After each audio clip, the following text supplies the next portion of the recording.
Sunni. Shiite. Do you know anything about Sunnis and Shiites?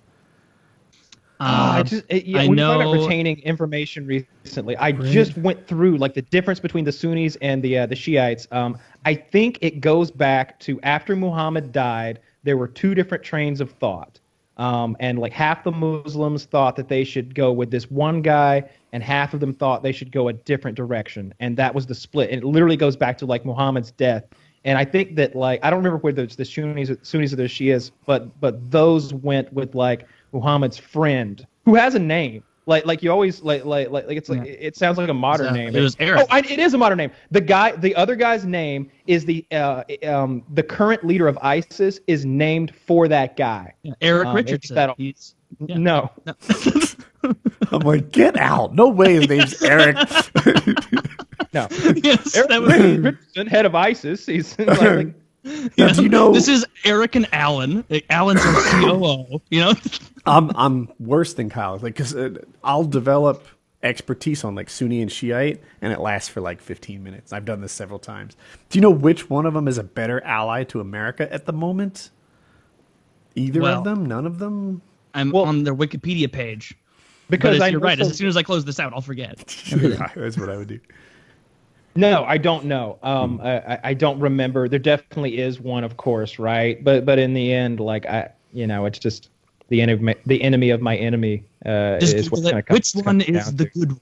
You know, it always seems like the Kurds are the good one. This isn't like Koreans, where there's a good one and a bad one or anything. I don't think it's quite that clear cut or anything. I think the Kurds always seem to be on our side because they need help the most. Like they're the smallest minority, and they always seem to be pro-U.S.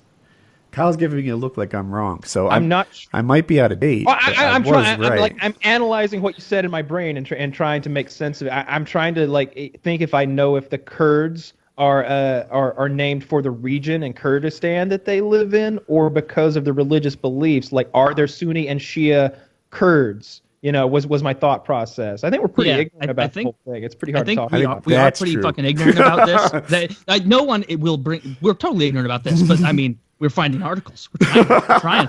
But so Sunnis greatly outnumber Shiites by 9 to 1 globally. So Sunnis are the much, much, much bigger group. Says that the style of prayer differs. Shiites and Sunnis pray differently. Sunnis cross their arms while Shiites keep their arms by their sides. Sunnis observe 5 daily prayer sessions. Shiites condense the 5 prayers into 3 sessions. So I guess you do like 1 1/3 prayer, like one and a. Sunnis, these are things. Sunnis have stars upon thars, and Shiites do not. This is like the Dr. Seuss book Butter Side Up versus Butter Side Down, and there's like those 2 towns where people are just furious, uprising against one another, where they're like scolding and beating their children, like, don't you be talking to that Butter Side Up boy one more time, I swear to fucking God, but she has to go over the wall and talk. That's what it seems like, a very minor difference. But maybe God really cares where your hands are when you're praying, in front, to the side. But if he's really that strict about hand placement, I think he'd be very upset by you prorating your 5 prayers into 3 sessions that day, right? Like if he told you 5.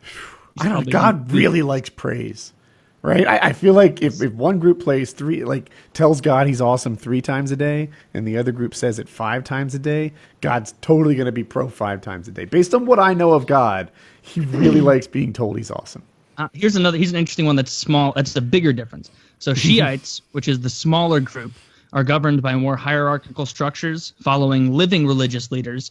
But Sunnis, which is the large group, typically follows scholarly texts penned by past religious leaders. So that would be maybe one of them they followed the imams, and one of them followed like clerics or something like that. There was a couple distinctions. I think which one is I guess the more prevalent one would be the one that Iran is, because I also remember them talking about that the Iranians were all of one kind, and I think that all Sunni then. I think wasn't Saddam Hussein that a Shiite was that the deal? I have no idea. He's dead now. Yeah. Reverence of Imam Ali and his family. Shiites continue to observe what they consider to be Imam Ali and his descendants' persecution and revere his family, making annual pilgrimages to shrines to the Imam and his 11 descendants. All right, so Ali, I think, was Muhammad's buddy, and he's also the guy that the current leader of ISIS is named for. Ah, I think it's like something Ali al-Baghdadi or something. That's probably wrong. that sounds right. Al-Baghdadi, definitely. That sounds. I mean, if I Google that, I'll find something. Yeah, he's the one I who's believe holding that. Eric Richardson, so it sounds fine to me. Eric Richardson. He founded the Sunni. It's like, Sunni get Muslim out, religion, really? the 800 AG. If Eric Richardson is a leader in any religion, it is Mormon. Boom. Yeah, You're right.